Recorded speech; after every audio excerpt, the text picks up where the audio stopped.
of Works and Transport. He's General Katumba Wamala, who also joins us here this evening to understand more about the infrastructure projects within the ministry. Good evening, General. Thank you for joining us. Thank you. Good evening, viewers. I'm happy to be here and hope we'll have a nice evening. Indeed, we are going to be having a nice evening. And with him is the Permanent Secretary of the Ministry of Works and Transport, Mr. Bageya Waiswa. Good evening, PS. Thank you for joining us. Good evening, viewers. Nice to be here.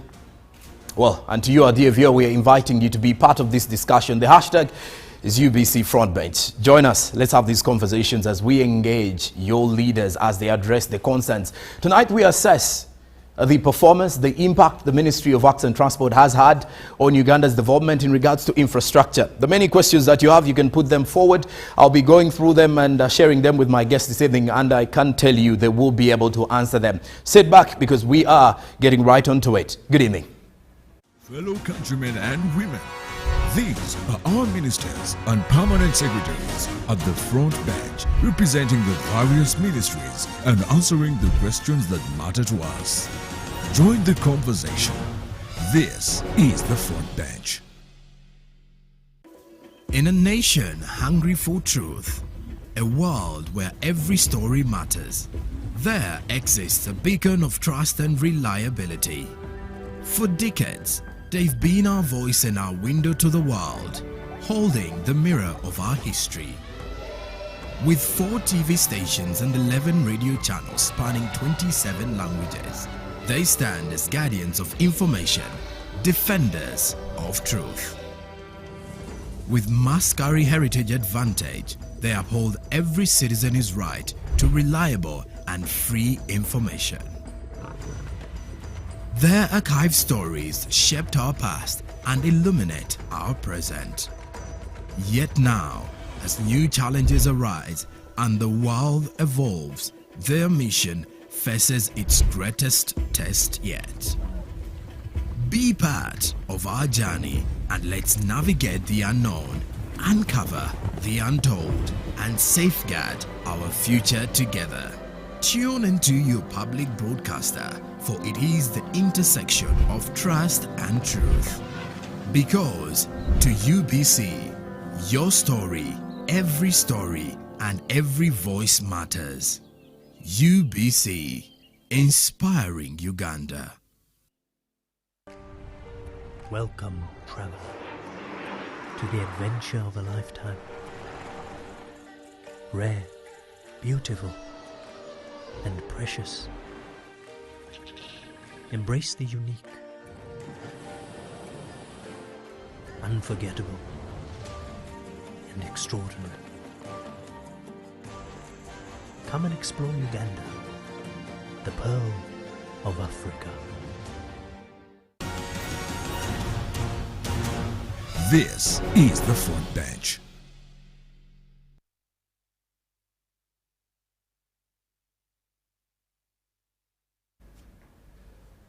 Well, let me get the numbers right. 0709 602 if at all you want to engage with us on WhatsApp and SMS and you have those questions that you want to ask my 2 guests this evening, the Honorable Minister of Works and Transport and the Permanent Secretary. In the same regard, if you are live and watching us, but also scrolling through the social media platforms using the X handle of UBC, you can use the hashtag UBC Frontbench. Share your opinions and your questions or your concerns, and my guests will be able to answer and respond to that. Now let's get right on to the money.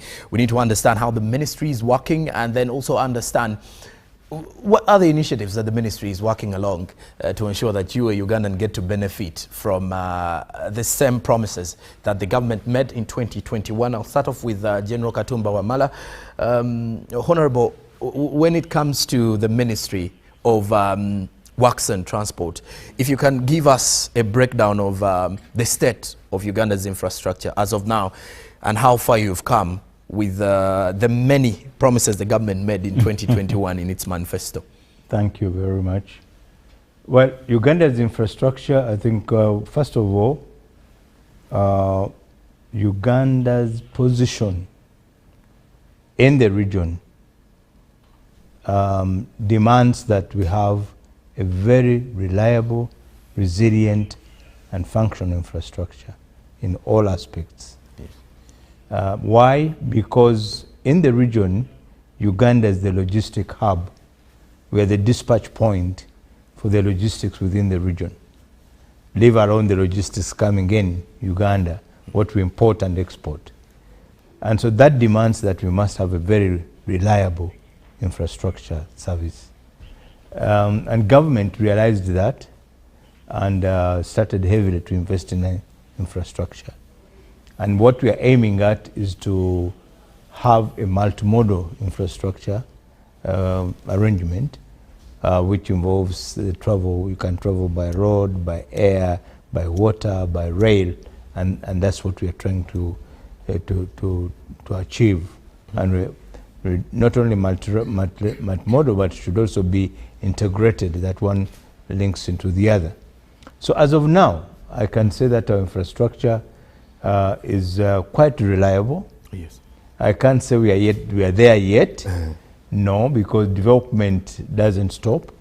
But as I speak now, I think we have done quite well. Why? Because I can reliably say that now you can connect from border to border conveniently, from Maraba to Kisoro, from Nimule to Lamia, from Elegu all the way to Chanika. So you can connect from border to border, and all tarmac roads. And that's why the government in 2009 decided now to boost even the budget for the infrastructure. If you recall, we were in about 300 billion, but 2009 we were boosted to about 900 billion. And that was a shot in the arm for the infrastructure. And since then, the President and National Development Plan and Ministry of Finance have looked at infrastructure, investment in infrastructure as a key, because we drive the economy. We call ourselves the turnkey to development. If the infrastructure is not functioning, there's nothing you can talk about development. So in a nutshell, that's what I can say. And we are trying to revive all the forms of infrastructure and transport. The roads are being done. We are reviving we have revived Uganda Airlines. We are now reviving the Lere, which had gone to the dogs. It's now back, limping still, but we are going to get there. We are soon developing the standard gauge Lere. I think within this month or next month, we'll be launching the construction of the standard gauge Lere. So we think we are moving. And the water transport is also being addressed. We now have one vessel which is sailing. The second vessel is being repaired. So we're on the right track. And I want to believe we shall be having many questions in regards to the standard gauge railway and its development later on in the show. Let me get to the Permanent Secretary. PS, when you look at the ministry, what steps is the ministry taking to ensure that the government policies towards infrastructure development are achieved right from the ground level? Thank you for that question. We have a program. Our program is called Integrated Transport Infrastructure and Services, ITS. This one brings together various actors, the ministries, agencies, KCCA, Ministry of Local Government. So we plan jointly to make sure that we don't leave one side biased. Like the minister said, we are looking at four modes of transport. We must use the money available to make sure that all these modes of transport are catered for. And we have a challenge, by the way. Our neighbors, the Tanzanians, have done a lot on water transport and rail. As I talk now, they have expanded Dar es Salaam port and also done a lot of construction and the expansion of Mwanza. And soon the standard gauge railway will move from Dar es Salaam to Mwanza.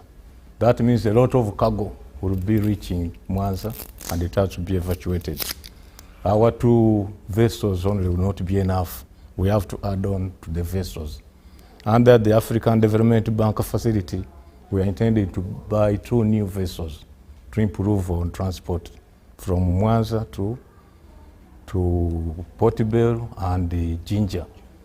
The same way in Kenya, they have done a lot in Kisumu. So we expect a lot of cargo to come by water up to Kisumu, and we need to evacuate it. So we are planning to make sure that we have the capacity to handle that. That is why we are now developing an inland port at Vukasa. We don't have a port to talk of. Portable and Ginger appears. So when we develop Vukasa, that is going to be a high capacity port. It will be able to handle, transport cargo by rail, cargo by water, and cargo by road. So these are the perspective we are planning in. We should not be a choke point. As the minister said, this is like a hub. We must be able to move. Well, indeed, being able to move. And I can see quite a number of questions coming through from the many viewers. But before we get into that even, Honorable Minister, let's look into the long-term vision of the ministry. Does it align with the Vision 2040 in regards to infrastructure development? And what is the long-term view that you have as a ministry for Uganda's infrastructure growth and development?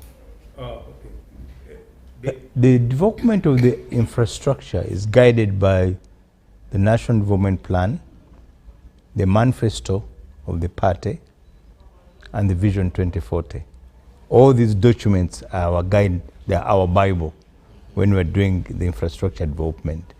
So I would want to tell the viewers that I don't wake up today and say that road which is going to Katumba's home, let it be made. No, the roads which are being constructed must be in line with the National Development Plan and in the manifesto. The beauty is that of recent, the National Development Plan and the manifesto have been talking to each other in terms of priority projects which they wanted to be implemented.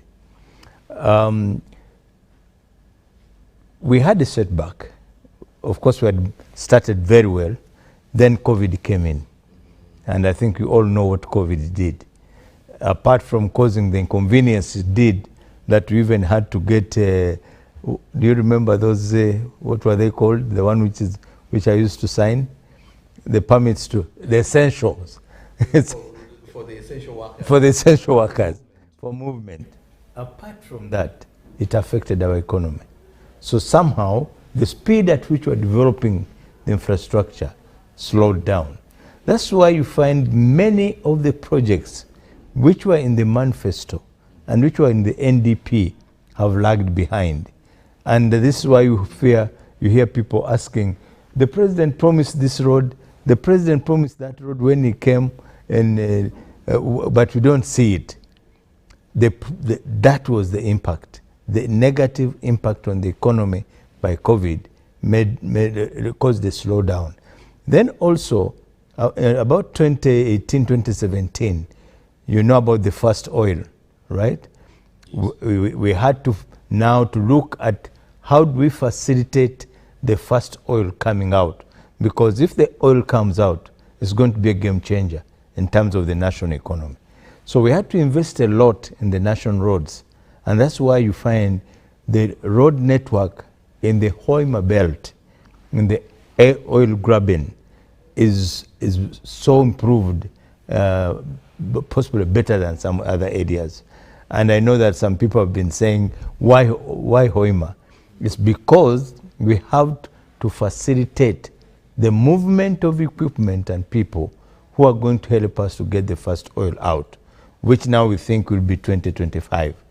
And we didn't only invest in road network, we also invested in an airport, which is about 96% ready in the first phase of the airport.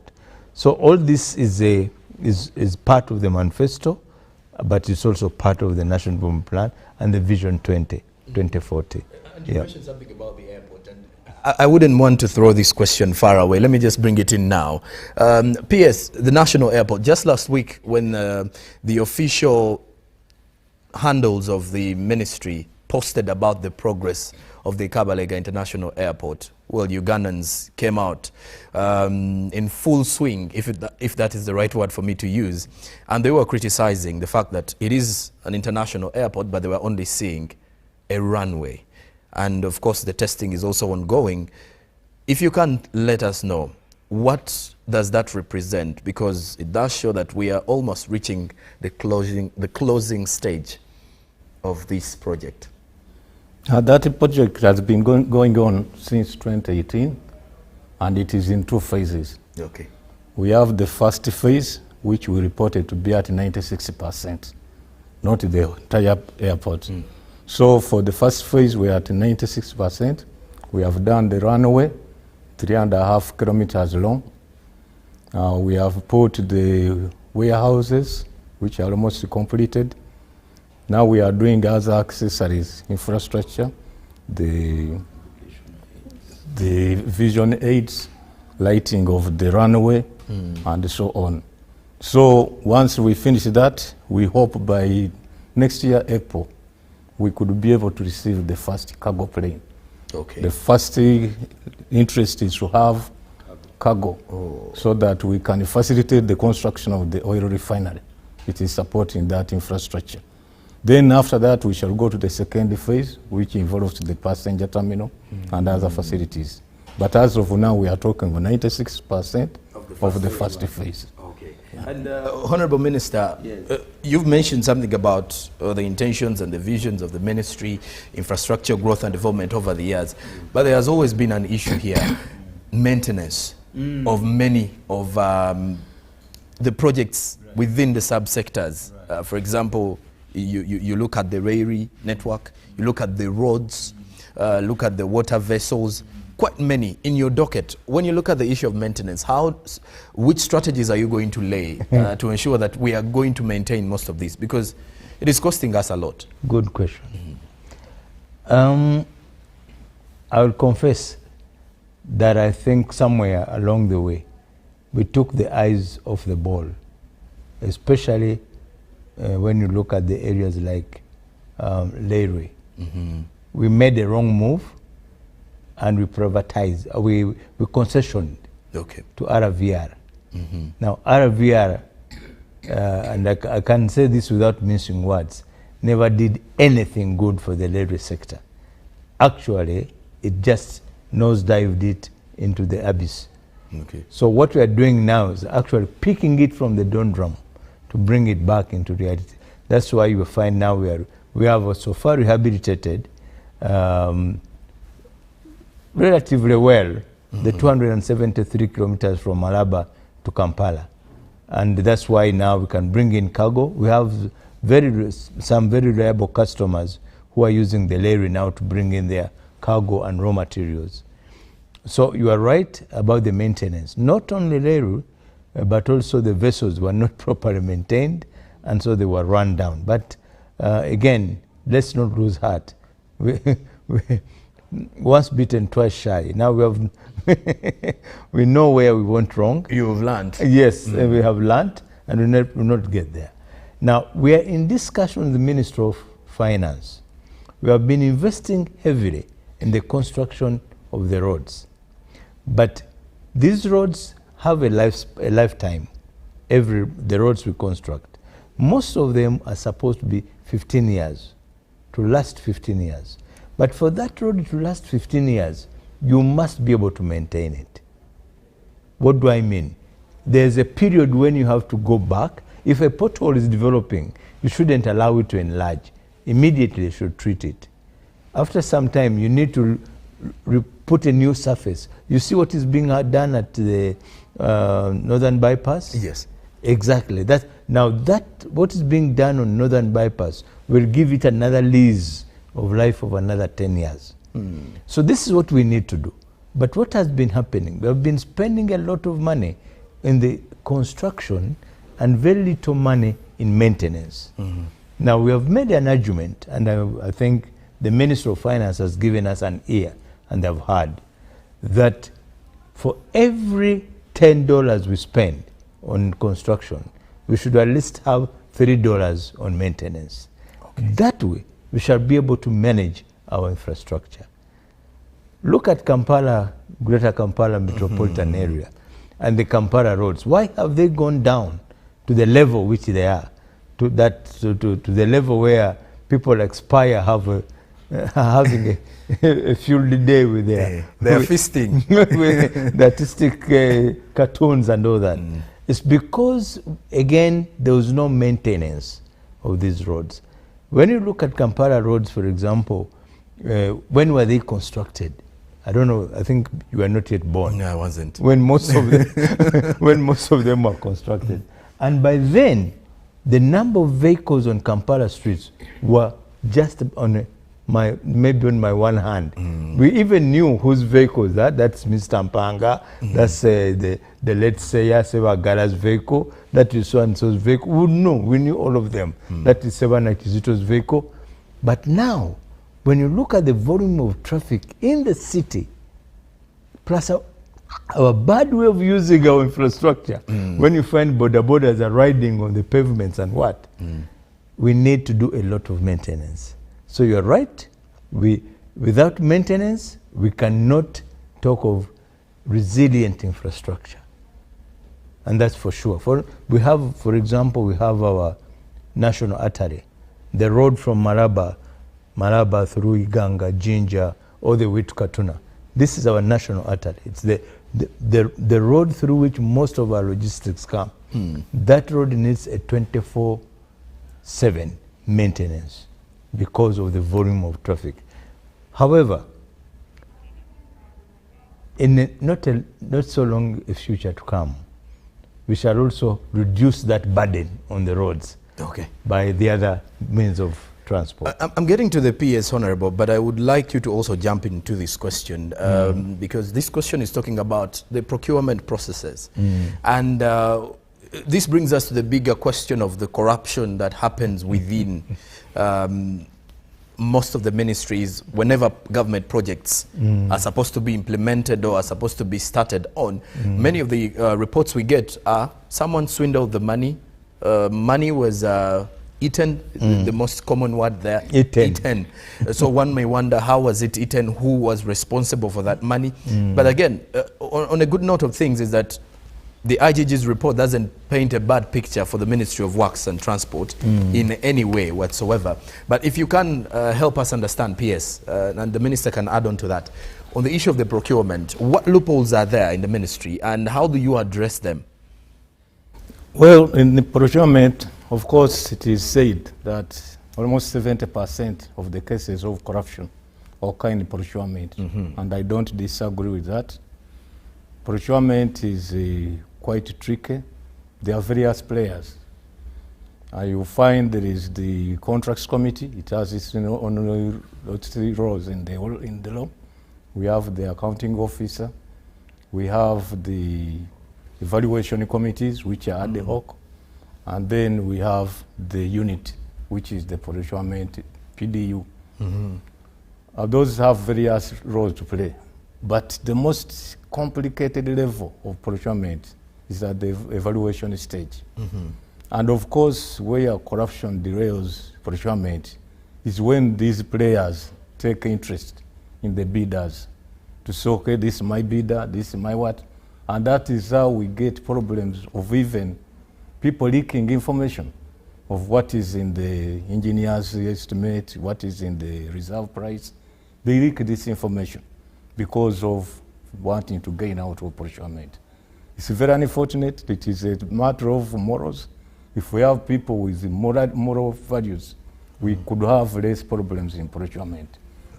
But that said, we have now tried to supervise the process. And recently, TPP did a good job. They issued new regulations. They are simpler and they are more easier to enforce. So I think if by so doing, we should be able to address much of this corruption. But like you know, corruption is covert and it takes two to tango. So sometimes if there is no disagreement, you may not know that there is corruption. But as a ministry, we really don't tolerate corruption. Honorable, would you want to add something on that? Well, again, I think he has said it all, but the procurement system or the procurement process has also been a problem. First of all, it's so laborious. It has been so laborious, so many stages. you hear people have submitted bids, then you have a whistleblower who's not even known. A whistleblower should not even reveal himself. Then the whistleblower ends. Then you have, and I think they're supposed to, that if that happens, everything stops. Then when you go through the process, then you display the best bidder, I think the best evaluated bidder. Then they get what we call administrative review, is it? Yes, somebody complains, then you go into so all these stages, the longer it takes, the more levels through which the process goes. It also promotes loopholes for corruption. Remember, you have a contractor who's fighting to get this contract. He can also promote corruption because he can do everything and anything to ensure that he goes through. So it's as he said, it takes two to tango. It may not only be within the system of procurement, but also the contractors who are coming in. Okay. Engaging leaders and addressing concerns is the front bench. I have some questions that are going to be answered after the break. There is one coming in from Godfrey Toko, who says, Honorable Katumba, when will Nakawa, Luzira and Bugolobi Road be completed? I like the fact that the Kampala people are getting right onto the skin. They have their concerns here. But when we do return after the break, by the way, we're going to have another conversation in regards to a report that was released by the Daily Monitor just 6 days ago that a Dubai firm threatened legal action against the Uganda Airlines of about 37 billion fuel debt. We need to have that addressed after the break, but then also the issues to do with Kampala people. Kira, I do understand many of you have those issues and concerns coming in, but we will be getting right onto that and trying to understand what is the ministry doing and also the future of the Uganda National Roads Authority. That and more is what we are having immediately after the break. Welcome to the front. This is the front bench. In a nation hungry for truth, a world where every story matters, there exists a beacon of trust and reliability. For decades, they've been our voice and our window to the world, holding the mirror of our history. With 4 TV stations and 11 radio channels spanning 27 languages, they stand as guardians of information, defenders of truth.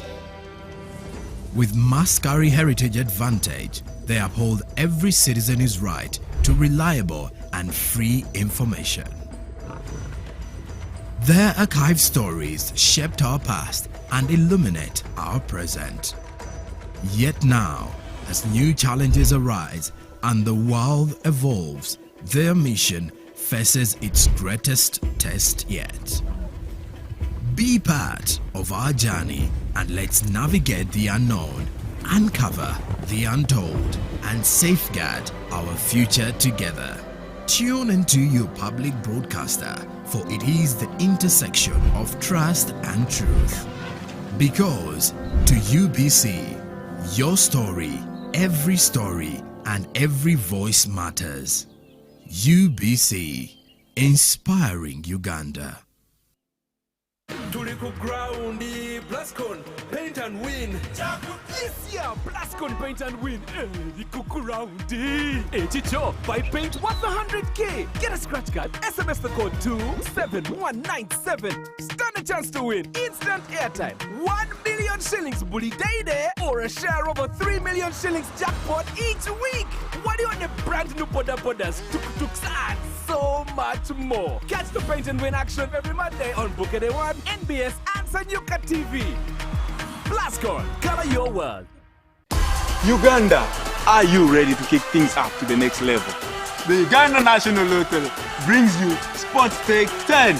Predict the results of 10 football games and win big. With tickets at only 500 shillings, join the fun and make your predictions count with Sports Take 10. Sports Take 10, your ticket to football glory.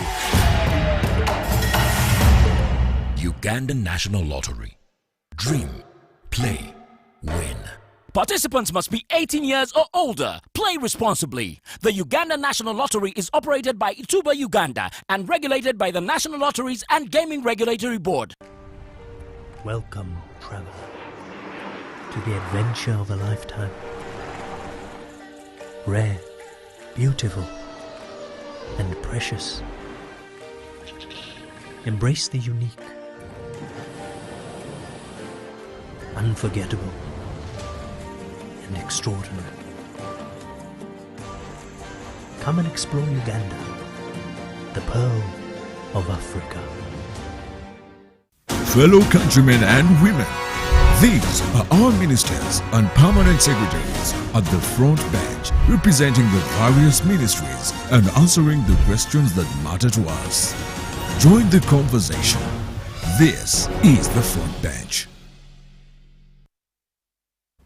0709602592 is the number where you can send your concerns, your questions, and of course, any sort of message that you would like to present to the minister. It should be rather respectful though. And any other comment can come on our Twitter handle, or now X, using the hashtag UBC Frontbench on the page UBC Uganda. And in the same respect, I'll be going through some of the questions that are coming through here on the WhatsApp number. I'm seeing quite a number of those that started immediately when we kicked off with our conversation. But before we went to do the break, I hinted on something about a report that was released by the Daily Monitor. And I wanted to be very specific with this report because it was headlined as Dubai Firm Threatens Legal Action against the Uganda Airlines over 37 billion Ugandan shillings fuel debt. Now, after just a few hours of this report, the Uganda Airlines released a statement in regards to the same. And we want to understand, are these false accusations from the Dubai Firm, the Daily Monitor, or there is something that we need to know about it? Let me get direct to the Minister to speak to this particular report. Honorable, the Uganda Airlines here. Yes. Thank you very much, the Uganda Airlines. First and foremost, I think I'm very happy that the crane's wings are up in the skies. Mm-hmm. You remember when we started? Yeah, 2019. And then some of the guys, the media guys, put a rat in the bombardier. And in 2020, you introduced us to words like bombardier during COVID. Yes, and it was like, this is a non-starter. But I'm happy to say that despite the fact that we started at the onset of COVID, right, our airline is up and flying. Does it have challenges? Yes, just like any other. Okay. You know, there's this saying that businesses by Africans don't last the first year. We have lasted the 5 years, and we are still pushing. Did that story have any grain of truth? The truth is, yes, Uganda Airlines had a contract with Mixed Jet for provision of fuel. But we had realized at some stage that we're being taken for a ride by that service provider. Okay. We pushed for that service provider actually for the contract to be ended. The advice we were given is that if you stop the contract midway, then you are going to lose because the contractor will take you on and you'll pay for the fines. So we stayed with him until the contract was ending, and I think it has ended. He made his claim of 36 million. We are not saying we don't owe him. We said, yes, we owe you, but you come and your people, your operators, and we sit down on the table and we reconcile. Okay. Yes? What you are demanding from us and what we know we owe you. And once that is done, then we shall pay. It's not just what you claim out there where you are that we are just going to pay. So Ugandans, don't be worried. I saw the text saying that our aircrafts are going to be grounded, that is going to grab our aircrafts. It can't happen. Okay. So we shall pay whatever we owe him once the reconciliation is done. Okay. But I would like to call you on Ugandans fly the airline. I was happy recently. I was on a trip from Mombasa, and the airline, I mean the aircraft was full, and all these were Ugandans, and I was very happy to see that they patronized the aircraft. Okay, the so airline, they should keep patronizing the Uganda Airlines. I have some comments coming through. This one says, while I appreciate the effort put in the development of the infrastructure, he feels there is a way the government has ignored public transport. We move to our workplaces in vehicles that are not suitable for transporting human beings in Kampala. Why doesn't the government consider handling public transport and they introduce buses? He says this is a vital sector that should not entirely be left to the private sector. Before we respond to that, this one says, I'm Aisha from Bukasa. I appreciate the minister and this PS. But why is there a delay in compensating the project affected persons in Bukasa? Because the project is ongoing. Thanks for the program. So she mentioned something about the issue of the PAPs. I don't know. I think the PS will take on that one. And as the minister takes on the issue of public transport, let me get another question here. Nathan Kaijuka here says, what is the progress of the Kampala-Jinja Expressway? Thanks for the show. Let's first take on those questions. Let's start with the project affected persons. PS. Well, thank you very much. In every project we find we have project affected persons. That is because of our constitution, which says the people recognize the ownership of land by the private citizen. Bukasa was quite unique. Those people were on government land. It was for National Forestry Authority. So we were supposed just to throw them out because they were squatters on government land. But because of the good name of NRM, the president himself went there, addressed them, said, okay, we are not chasing you away. You would have been even the people to pay for the land you have been using. We shall, he used the word kushumbosha. We shall pay you something to pay you for what you have done on the land. So the Bukasa PAPs, we are compensating them not for the land, because the land is for government, but for what they have done on that land. Initially, we had a budget of 29 billion, which we have used, and as I talk now, we have covered like 92%, 95% of the PAPs. Okay. However, we have a category of people who raised the complaints. I was not assessed properly, my things were left out. We have those, we've set up a committee. We call it the grievance committee to handle those cases. And you know, we have to be human. If somebody has complained, eventually you settle, you come up with a figure which is agreeable, and those are the cases we have. As I talk now, our bill is about 5.2%, but 5.2 billion. Once we get that and pay off, we shall have finished with the PAFs. I just want to appeal to the PAFs. I was there the other Friday. Let them be patient with us. We shall compensate them, and they go away peacefully. But they should not interfere with the ongoing work.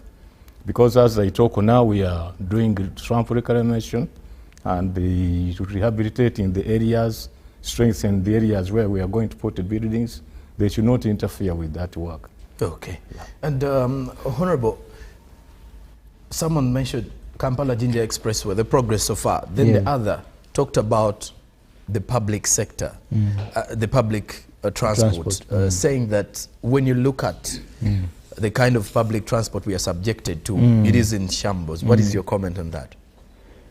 Well, I agree to a level. I also feel pain for most of the, the travelers, especially within the city.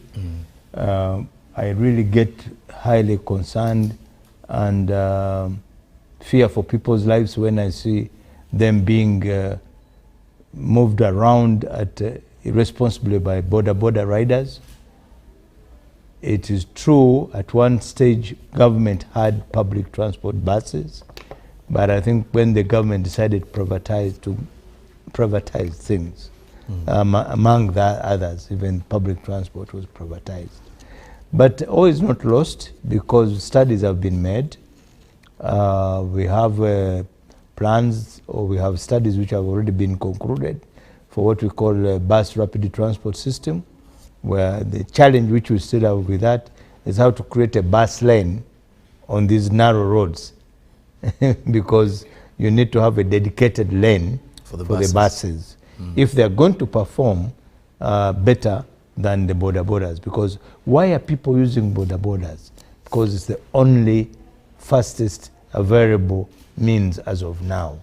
Are they're not, they're just, for me I would say they're an inconvenience, but you know, in the absence of the either light railway transport or bus transport, then the public is left to that kind of transport. But again, as I said, all is not lost because studies have also been made of how we can do a light rail transport within the city, so that the rail and the few trips we have done with railway transport between Kampala and Namamvi, and now Kampala and Mukono, has really proved that the public would be very happy to use the railway transport because it is safer, it's faster.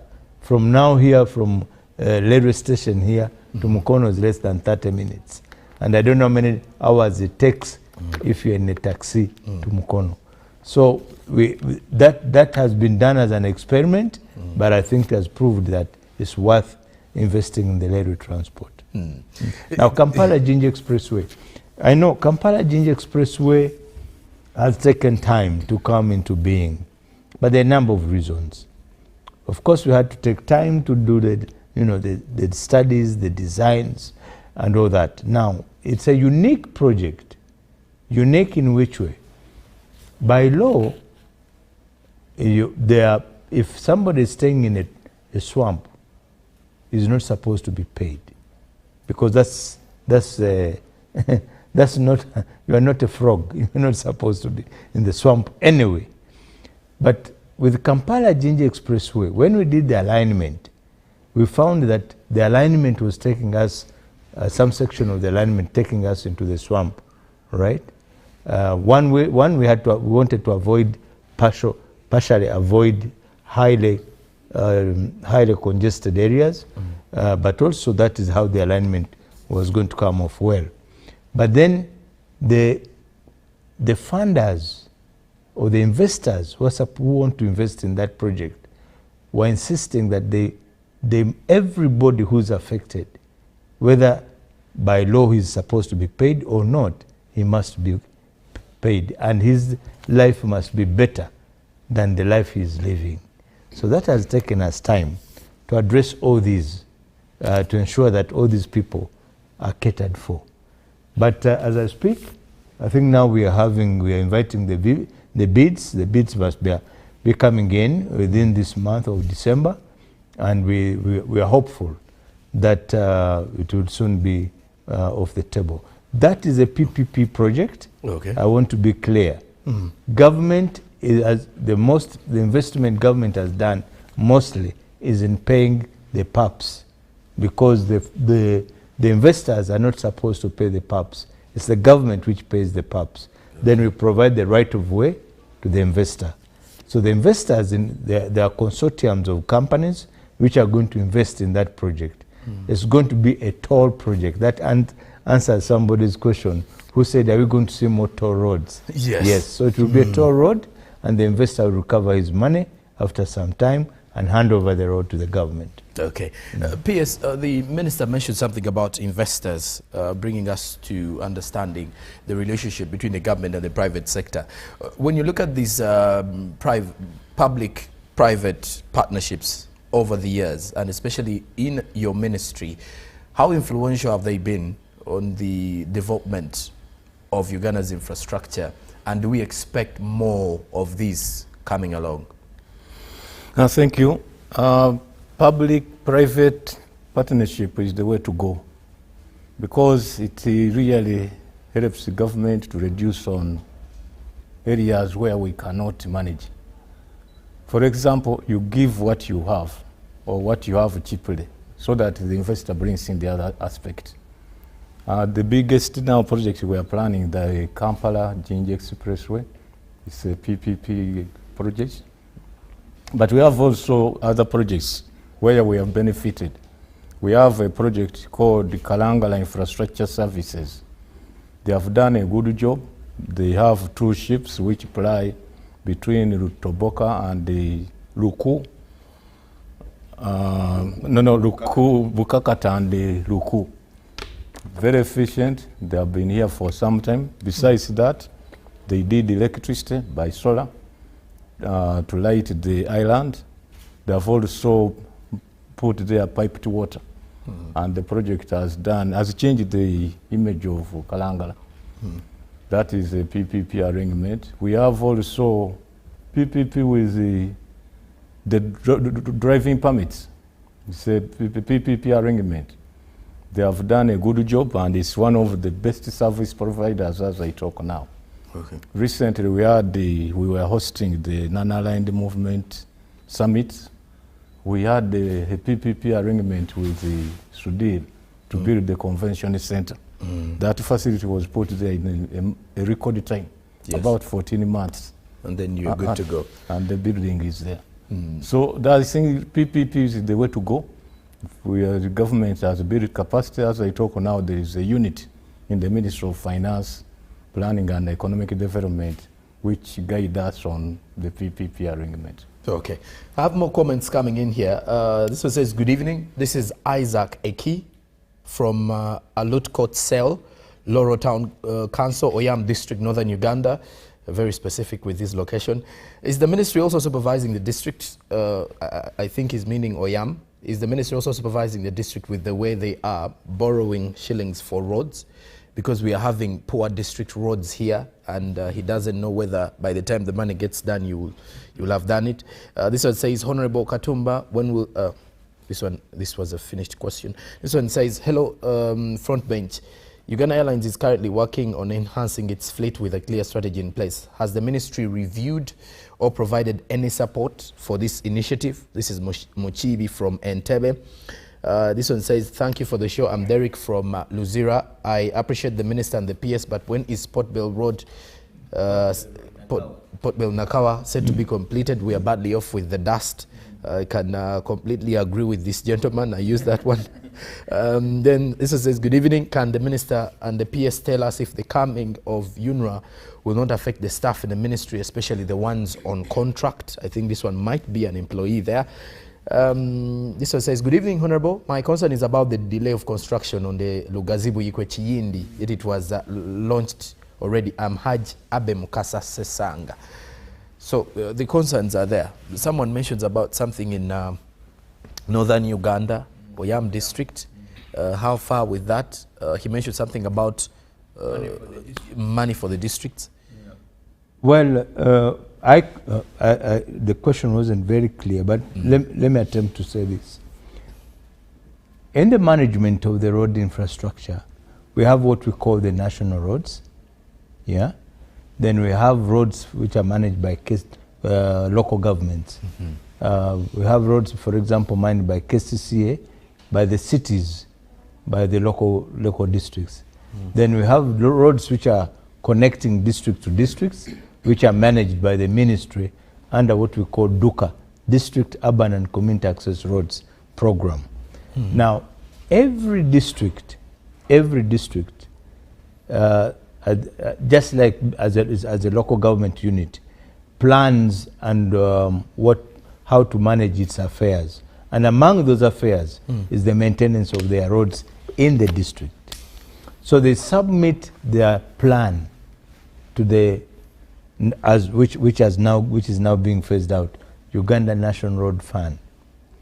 The road fund, and let me also clarify this. I want you to clarify on that, because last week rationalization was the talk in town. The road fund is not going away. Okay. It's the management of the fund which is being merged into the ministry. Why? Because the road fund had a structure of a board, board of directors, and then it had also the technical team of about 36. Now, what was the function of the road fund? It was receiving money from Ministry of Finance, and as maybe the word may sound crude, but as a conduit, they would now wire the money to the districts. Now, you don't need a board to wire that money to the district. Okay? So this is what the Minister of Finance and also the government has found, that some of these agencies are actually just duplicating what could be done by just a desk. So the road fund is not being phased. The road fund must be there because it has to, as you talked about, as you said, maintenance.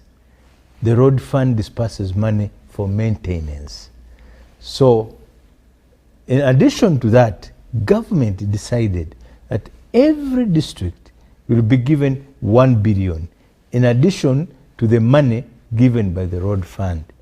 So this money, the 1 billion from central government, from government directly to the districts, and whatever the road fund gives the district is supposed to go into the maintenance of the district roads. Okay. So my friend from Oyam, I would request him to ask his chairman. Okay. Yes, or go to the RDC and raise an issue and say, we hear our district gets road fund money and was also given 1 billion. What has happened? Of course, it may not be enough, but he can be guided and explained to what has been done with that money. Okay. Yes. And Honorable, let's talk about the fact that we have so many roads being constructed by foreigners. Yes. Many road projects handled by Chinese. Yes. Not so many Ugandans are happy by the fact that these roads are not given to locals to take on the local farms. What would be your comment on that? Well, a number of things. One, we have been getting most of the development money from development partners, not necessarily directly from government. There are projects which government has funded, government of Uganda, which has funded ourselves. Okay. And a number of them, I can even tell you some of them which we have been funding ourselves. Okay. But many of these other projects, big projects, for example, when you look at the oil projects, the oil roads, most of them, if not all, were funded by, we borrowed money from Chinese Exim Bank. And that's so, the Chinese, most of the Chinese companies were involved. But in the law, there is a provision that every foreign company which gets a contract must engage local content of 30%. And that is a must. And that's within the law. The question maybe has been, what is that 30% which they give to the local contractor? Do they give them peanuts or a few things here and there, remove grass, remove maybe some few stones here and there, but the provision is there. However, we are also encouraging local contractors. We have started fast-tracking and giving them contracts to challenge them. For example, the contractor who's rehabilitating Busunju, Chivoga, Hoima, I think, is that Becker? Becker Technical Services is a local contractor. It's the same, I think, the one also doing Matuga, Semtoka Peka Road. So he's also doing a road called Kafunta Wampa in Njeru. So there are a number of those contractors who have now built capacity and whom we are now challenging to do these jobs. But also, we have been engaging through their organization called UNABSEC and telling the local contractors, please also up your game in terms of organization, in terms of equipment, in terms of the structure of your company. Because one of the challenges which some of them face is you find the company is Katumba, and that's it. Katumba is the manager, Katumba is the engineer, Katumba is the finance manager. So when they said, bring your company profile, it's me, and that's all. And that such a company cannot cannot win a tender. Okay. I'm going to be taking the parting shots from the both of you. For the minister, you'll come in last, but your parting shots will have the following, so to say. One, the amendment of repealing UNRWA back to the mother ministry. Then there is a concern here. I've seen 3 questions. One has actually come from YouTube Live, talking about the progress of the Karuma maintenance works. People in northern Uganda are saying they are suffering, and in the same space, the people in the tourism industry are losing quite a number of animals because of the route that the travelers are using now to access northern Uganda. But then also there is something to do with, to the PS here, to do with the PPPs. Someone is asking, how will you ensure that Ugandans are not affected once these are coming through? Because it seems it is always one-sided from the investor's side. But that is going to you. What would be your parting shots to the viewer this evening? No, PPP are fair. Okay. Because every player has his part to play. You find that if we are lacking some money, we can give land. And we say, okay, that's our contribution. The investor will issue us with a share for that, for what we have given. So it is not that we are going to cheat people, we are going to be cheated. It is a fair play. Just to make sure that where we are not having the resource, the other partner who has the resources can put those resources. And it doesn't put a lot of pressure on the government to look for counterpart funding. It's a fair game. Okay. And Honorable, we end with you now. Yep. Karuma Bridge. Repealing the Uganda National Roads Authority. Someone is asking, would the staff be affected? Those that were working with the Uganda National Roads Authority. I will be taking those as your parting shots. Thank you. Well, we're not going to discussing why government decided to merge entities, but that it has happened. As far as the ministry is concerned, our intention and what the plan we have had, ever since we got the wind that we are going to rationalize and that UNRWA is going to come into the ministry, we set up committees at different levels to manage the process. And by the time this repeal came on the floor of Parliament, we had covered very good grounds. So we know how many people are in UNRWA. We know, according to the ministry, we want to absorb as many people from UNRWA as possible. So we don't want to create unemployment, not at all. A person will decide not to be employed if he says, for me, I cannot work under the public service conditions. But whoever will be ready to work under public service conditions will find where to fit in the ministry. Because even as I speak, and the PS is here, the ministry's structure is not full. Even with UNRWA coming, we'll still have some gaps, I think, because some people they have reached retirement, some positions were not filled. So we have room practically for everybody. And we want this process to be as less destructive in terms of causing upheavals as much as possible. We want it to be as smooth as possible. So you'll not see any project, for example, being affected by the process. So that's how we want to handle it, and I'm sure that it will run off well. Yeah. Okay. And there you have it. If you ask me, have I gone through all these questions? There have been so many, others are still coming in. But thank you for being part of the show this time around. Next week when we return, we shall be having the Ministry of Local Government. Today we've just had just a simple look into what the Ministry of Works and Transport is doing. That does not only mean that that is what they have to offer. Lots of things are coming in through the same Ministry of Works and Transport. And I will leave you with just a quick one. Just a month ago, I happened to get on board the Uganda Railways, that is with the meter gauge railway from Kampala to Namamve. I was with someone's daughter, and she said she had never ever experienced the meter gauge railway. So it was an experience for her and for myself. So we just entered the train, moved from Kampala to Namamve, then returned. We had 1 full hour of enjoying ourselves on the train, creating content.